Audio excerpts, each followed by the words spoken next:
ಇಲ್ಲಿ ಸಂಖ್ಯೆ ರೇಖೆನ ಚಿತ್ರವನ್ನು ಹಾಕಿದ್ದೀವಿ. ಇಲ್ಲಿ 0ಇಂದ ಸ್ಟಾರ್ಟ್ ಮಾಡಿದ್ದೀವಿ. ಬಲಗಡೆ ಹೋದ ಹಾಗೆ ಇಲ್ಲಿ ಧನ ಸಂಖ್ಯೆಗಳು ಬರ್ತವೆ.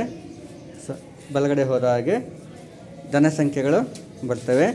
ಈ ಕಡೆಯಿಂದ ಎಡಗಡೆ ಹೋದ ಹಾಗೆ ಋಣ ಸಂಖ್ಯೆಗಳು ಬರ್ತವೆ.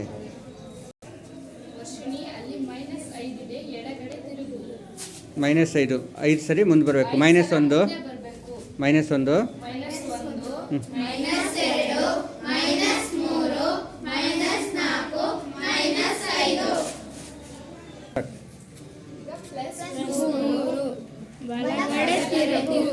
+1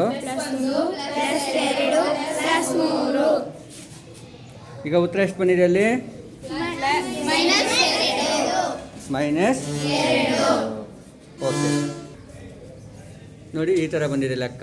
-3 ಎಡಗಡೆ, -1 -2 -3 -4 -5 ಅಂತ ಹೋಗಿದ್ವಿ. ಅದೇ ರೀತಿ ಮತ್ತೆ ಮೊದಲ ಪೊಸಿಷನಿಗೆ ಬಂದಾಗ +3 ಅಂದಾಗ ಬಲಗಡೆ +1 +2 +3 ಬಂದಿದ್ದೀವಿ. ಈ ಲೆಕ್ಕಾಚಾರ ಮಾಡಿದಾಗ -2 ಬಂದಿದೆ. ಎಷ್ಟು ಬಂದಿದೆ ಮಕ್ಕಳ?